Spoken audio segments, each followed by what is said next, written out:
Okay. Well, Nick Park here from Evangelical Alliance Ireland, and welcome once again to It's Friday but Sunday's Coming.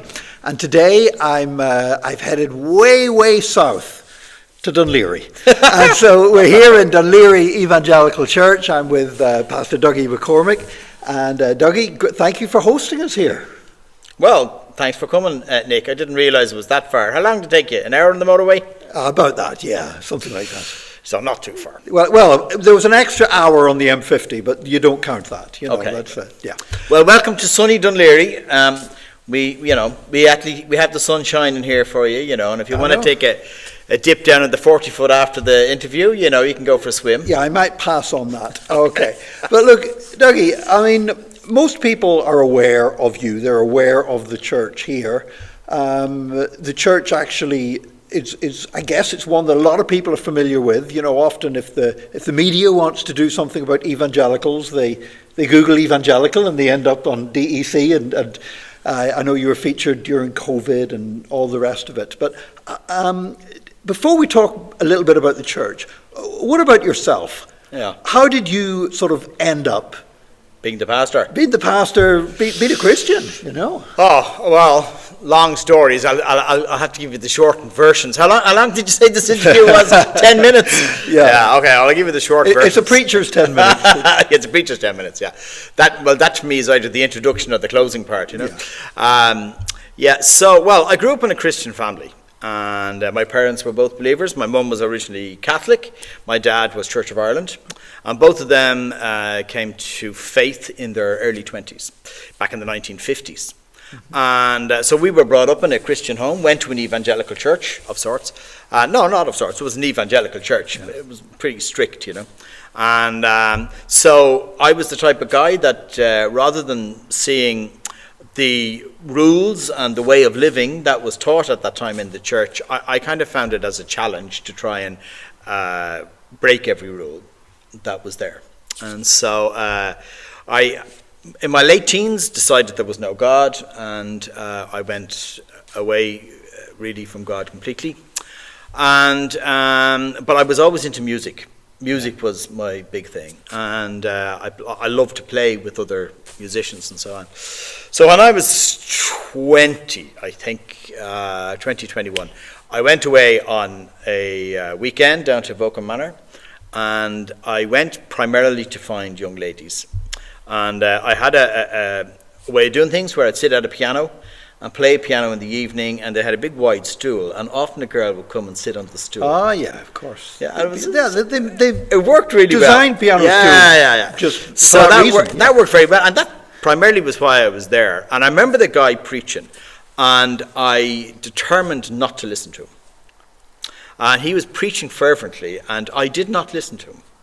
But halfway through one of those sessions, the Holy Spirit just came and got a hold of me. And I ran out of the room, physically ran out of the room, and went, I think to hide, but ultimately got before God and realized that I had to make a choice for my life. And so, with some fear and trepidation, I asked Jesus to come into my life and to be my Lord and to live for him. Mm-hmm. And so I tried to do that afterwards, successfully some of the time and very unsuccessfully other times. So that's how I came to faith. Yeah, I'm amazed how often I hear the common threads when people are telling their stories. Sure. Avoca Manor has featured in so many stories of Christian leaders here in Ireland. Yeah. But okay, that's how you came to faith. So, but going into ministry is, everybody should be in ministry, sure. But going into full-time ministry, pastoring, that's quite a different type of thing. That's another deal altogether. Yeah, so what happened to me was I worked in financial services for 28 years in the insurance business, and it was good to me, mm-hmm. And I did well there. And there was a pivotal time, and I had no aspirations to be a pastor. My wife had no aspirations to be a pastor's wife. And I remember the first time I taught once in the evening service here, just when the the church had moved here 35 years ago, and it was awful. And I said, I'll never do that again, you know. And but I was in the business world, and I came to a critical point just after my father died, which was about 25 years ago. And the company I worked for asked me to do an MBA. And they said, look, we'll fast track you to kind of senior management, all this sort of stuff. And I remember thinking, I really don't want to do that. Right. And I was trying to figure out if I was just depressed or if I'd had to change in how I thought about things. And anyway, I decided that I wouldn't do it, and I didn't. And instead, I started to study theology. Mainly because I felt that I was asking so many questions and I didn't feel like I was getting answers. So this is before the internet, so I started sending off slow mail stuff to the UK, to the Open Theological College, and they sent stuff back. And that really opened up a whole world for me that I didn't know existed. I suppose the first thing I learned, like everybody does when they start academic study, is that I found out how much I didn't know. I thought I knew a lot, and then I found out I knew nothing. Yeah. So anyway, I did that, and as that study went through, I really began to discover who God was, who I was, and it changed my life, really. And I began to feel this calling around about that time, and it came slowly in the beginning. And there was this guy preaching here one morning, a fella called Henry Blackaby. I don't know if you ever heard about him, a Canadian, who was famous for writing a book called Knowing God, Knowing and Doing the Will of God, or something like that. Yeah. And we'd done the series in the church, and he was one of the worst preachers I ever heard. I hope his family aren't listening to this, but he was awful. He was grumpy, and he muttered as he preached. But the presence of God went with him in a way I don't think I've ever seen in anybody else. Yeah. And when he was finished preaching, he didn't do an altar call. He just stood here and he said, if anybody has that business with God, now's the time. And he sat down. There was no music. There was no big hype. And a phenomenon I'd never seen before here. I was sitting at the piano, which was over there, and I saw people kind of walking up the church and getting down their knees in front of the platform. And I'd never seen that happen. Yeah. And with absolute shock, I found myself in that place. And I was there, and for the only time in my life, I heard an audible voice speak to me, who I believed to be God. Mm-hmm. And he said, feed my sheep. That's all he said. So I got up and I sat beside Henry Blackaby, and I said, Mr. Blackaby, I think God has just spoken to me. And he turned to me, he said, you better do what he says, kid. And that was that. And I went off. I didn't know what to think. Yeah. And through a long process, which went on for years, really, this prophet came to the church. I'm very suspicious of prophets. The fact that he was American made me even more suspicious. And he came one day and he pointed out something to me, and I really didn't want to hear it, And he said, but that's you. And I went, don't think so. And anyway, through a whole series of events, the company I was working for was looking for people to take redundancy, and I remember putting all these things before God and saying to him, these are all the reasons why I'm not your man. Mm-hmm. And these are all the circumstances to stop this happening. And within 12 months, every one of those had changed, the circumstances. God wasn't really very impressed with your argument. It was awful. I mean, never say that to the Lord, really, because he's a way of doing things that just frighten you. I was offered redundancy, but only because I had a catastrophic event. I was going to a rugby match. I wasn't feeling very well. I was 46. My brother-in-law said to me, will you do me a favour? Will you promise me that you'll go to the doctor tomorrow? I said, okay. Went to the doctor the next day. She did something she had never done. She sat holding my hand, and she said to me, I said to her, Michelle, why are you holding my hand? And she said, just shut up for a minute. And I said, okay. And she said, you're about to have a massive heart attack. And I said, oh. And she said, I'm just trying to decide whether to call an ambulance or what to do with you. And I said to her, this is at 9 o'clock in the morning. Uh-huh. And I said to her, I feel fine. And she said, you're not fine. sent me to Blackrock Clinic, and 3 days later they cut me open, and I had a triple bypass. Wow. So that changed things. And the company that didn't want to let me go decided that they would let me take redundancy after that. And my wife came to me as we walked through the park one day, and she just said to me, "Now's the time. God says now." And I was flabbergasted, you know. So within a year of that, I'd become the pastor of the church. Right. And that was when? How long ago? That was 11 and a half years ago. Right. Now, Nearly 12, yeah. over that period of time, Yeah. because it's been some eventful years There has. in the nation and in the church. Yeah, hasn't there it? has indeed. So what things do you feel have really changed? You know, not just the circumstances, but what's really changing in how people are responding to the gospel and how things Do you are mean in the happening church here or in society in general? Well, or both? Yeah. Yeah. Well, Because if you're doing it right in the church, you're got your finger a little bit on the pulse of what's happening in society. as well. yeah. I think there's been a number of major changes. I mean, the first major change that has helped us all has been what I would describe as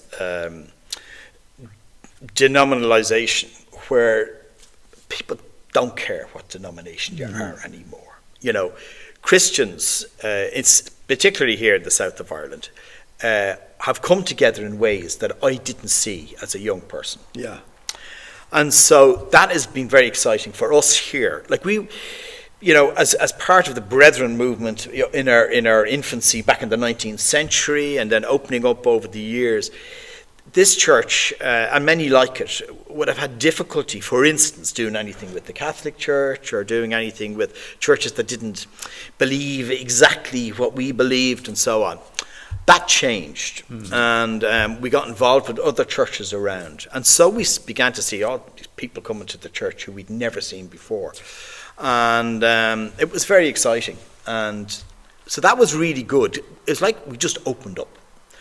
And they opened up as well, you know. I was only in relation to a friend the other day about the first time I sat down with a group of priests and we were having a service. It was going to be here. And one of the priests said to me, well, what robes do we wear? And it never dawned on me, you know, I've never worn a robe in my life.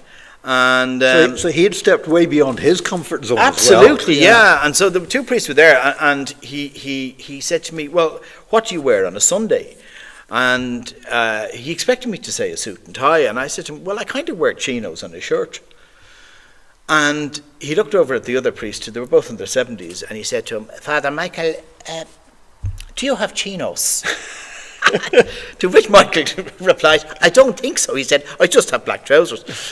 So we trusted each other, and I told them to come up whatever garb they wanted to, you know, and they did, and everybody did, and we had a wonderful time together. That was pre-COVID. Yeah. And we've only started getting back together again now, doing services together, that sort of thing. So that was one of the things that happened. Second thing, I think, is that the church has changed dramatically in Ireland because of immigration. Yeah. And so most of our churches have been deeply influenced by people coming from around the world. And that is wonderful because we have different perspective, we have a different way of doing things, where they bring life and vitality into the church. And I say they've revitalized us a lot of the time. The old Irish and the new Irish, yeah. Yeah, and we had a carol service some years ago where I asked all the readers to read in their own language. And so we started in Irish, we finished in English, and the other readings, with 9 lessons in carols, the other 7 readings were in all sorts of different languages from around the world. And what was very interesting to me was that at the end of that service, there was somebody who I knew very well, who I knew wasn't a believer. And they sat towards the front of the church at the carol service, and they sat there for ages after the service was over. And I said to them, "Are you okay?" And they said, "Yeah." They just said, "I think I've seen a glimpse of what heaven is like." Oh, praise God. And I said, "Yeah, okay." And that person said, "You know, I'm just so overawed by all these different people working together for common cause, for common purpose, in common belief. And it's a very beautiful thing to behold." And so I think the church has a huge part to play in stopping racism in our country and showing what's possible and what's good. Because I've been thinking about it. I'm sorry, am I talking too much? No, this is good. So because I've been thinking a lot about the last while about, what is the aroma of Christ looking like in our modern society? Yeah. What is the church supposed to smell like? And I think it changes in each generation and so on. But I think that if we start to answer some of the issues in our society through living holy lives, as God's chosen people, that we can change the world and be salt and light. But sometimes we have to figure out what it is that's going on before we can do that. And Tom Holland, as you know, the English historian, who I'm something of a fan of. Rubicon and all that stuff. And Dominion and all that great book, I heard him speak in London last year. And he repeated something that he'd said on a podcast, which was, he said, he believed, and I don't think he's a believer himself, he's at least agnostic. He's like a Nicodemus, isn't he? He's not far from the kingdom. That's what I think, So, but he said something in that podcast which really got me thinking. He said, the church's unique selling point has been lost. And I thought, that was a perspective of his. And what he meant by that was, he said, in Roman times, for instance, the church was just seen as so different. The children that the people didn't want were put on piles outside of Rome to die. The first people to go and get them were the Christians and bring those children up as their own children. And they went after the poor and the dispossessed and so on. And so the church was totally different to the society in which they lived. Today, social services do an awful lot of that. And, you can say, okay, well, the church started that back in the 15th century, and they were the social services for years, certainly before the Reformation. And then, but in more modern times, our society has taken over an awful lot of those roles. So that the church isn't unique in looking after people who were poor or dispossessed or whatever, though it has a role to play in that. And so I think that the church also has to look for other things that mark us out as different, and that we can step into the world and shine the light of Jesus into various areas. What exactly they all are, I don't know. Well, you've put your finger on one of them, I think, which is the whole thing about bringing together people of different nationalities. Because, Ireland has become much more multicultural. But for me, I look at that, and it's one area where the church was actually ahead of the curve. That there was quite a while there before the rest of society really became more integrated, where the church was about the most racially integrated place in Ireland. I think the other thing certainly that's changed in this church is, this church from its formation would have been very middle class. And we've seen those barriers broken down as well, where people, who are from working class backgrounds can feel comfortable here and be part of what's happening. And that, should we call it the old snobbery that may have existed at times, has really largely gone. And that's wonderful too, to see all sorts of people here from all sorts of different backgrounds reflected, And obviously that's adding growth as well. I noticed from the board outside you've got 2 services running on a Sunday. It's so we got to the stage where it had just become nearly impossible. We were using the foyer as well as the church here on a Sunday morning, and that wasn't good for all sorts of reasons. And I remember one Sunday getting up to preach, and when I went to sit down, there was no chairs left. And so I had to sit in the windowsill, and which is fine. It's just that there was people driving in, they couldn't get a parking space, they were driving back out again, and so on. So we decided that we had no choice but to go to 2 services, which is challenging. It's exhausting, and it's tiring. And we decided to keep the 2 services exactly the same, so that we wouldn't have old people at one, young people at the other, and that we would, so. Keeps the church on the one vision. Yes, exactly. So we preach the same message. We have the same worship band playing twice, and so on. But it is challenging because it's a long day. Do you ever find that you preach really well the first time, and then the second time it's like, how did I forget how to preach in that short break? You know what? I find the opposite The second one's better because you've had a practice. Don't. If you come to the first service in DEC, just ignore what I'm about to say. The second one's pretty much always better because you realise through the first one, shouldn't have wasted too much time on that one. But that joke didn't work. That joke didn't work. Yeah. Well, no, I find that a lot of the time in all sorts of things. Well, actually, that's the amazing thing also about multiculturalism. Oh yes, yeah. So this lady came up to my wife recently in the kitchen, and she said to her, I don't understand any of your husband's jokes, but he must be funny because everybody laughs. And she's not from Ireland originally, And you realise that we have so many colloquialisms and, phrases that we use that and references that sometimes are way outside other people's reference, I was at an Alpha group and I thought I was being really clever asking a question. It was kind of like an icebreaker, and we were sitting around in the group, and there was 18 of us in the group, which was too many, but anyway, that was the number that was there. And I said to them, so let's share about your favourite Christmas present that you ever got. 9 out of the 18 people said they had never got a Christmas present. Whoa. And I went, ooh. So some were Muslim, from Muslim background, some were from Hindu background, and some were from Christian backgrounds, but they didn't give presents. Right, it just wasn't their tradition. No. Yeah. And so I realised what a stupid question it was to ask in the first place. And I would have been much better asking a different one, Yeah. But anyway, people did then talk. Okay. We're going to begin to wrap this up because Yeah. I could talk for ages, but people have a limited attention span as to it's what... pretty obvious, so can I. as what they can watch on video.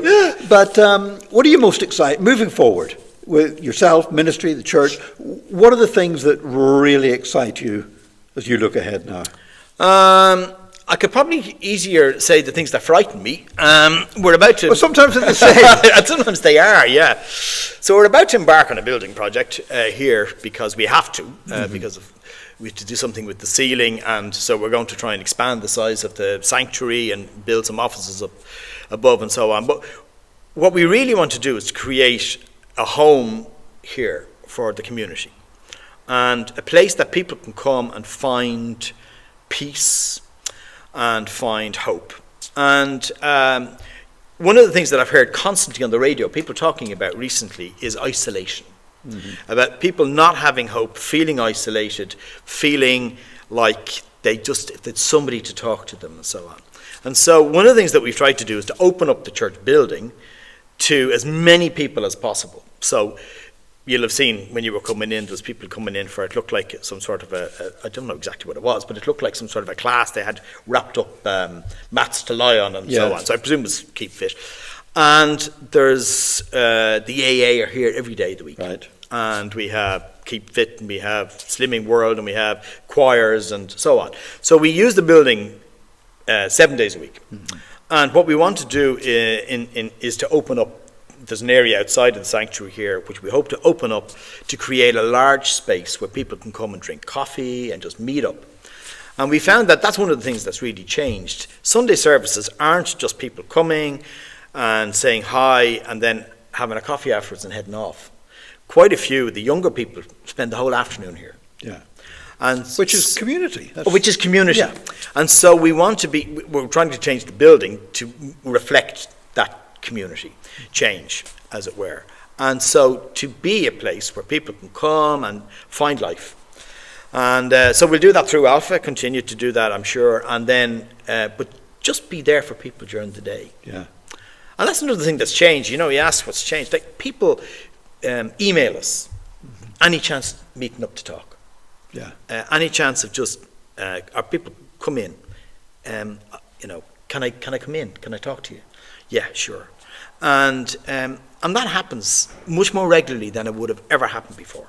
I think people are much more open to that now, Absolutely. aren't they? Because, there was a time when if somebody said they were seeing a therapist, you thought, gosh, I wonder what's wrong with them. Yeah, exactly. Whereas now, particularly younger people, are quite happy to say, I'll go see a therapist. Absolutely, So, and the reservations are gone. Yeah. And, and they really do come and they share and they openly share. And, we had baptisms here a couple of weeks ago and people just shared about their lives, and it was powerful. And it was powerful, the difference that God has made in people's lives, and just how coming to faith has utterly changed how they live Yeah. and how they exist. As it did for you. As it now did it's for doing me it and others. you. And, yeah, I mean, I must say, like, when I turn up at a church just before 11 a.m. and the car parks, nearly every parking space is taken outside the church, that's a great sign. Yeah. You know, it didn't used to be like that, but we're seeing that happening more and more. And we've seen it happen since COVID, particularly. Yeah. Look, Dougie McCormack, pastor of Dunleary Evangelical Church, thank you so much for meeting with me and Thank you, just Nick. sharing a bit more about you and the church. And for those of you watching, join us again next Friday. Again, we'll have another message from EAI. It's Friday, but Sunday's coming.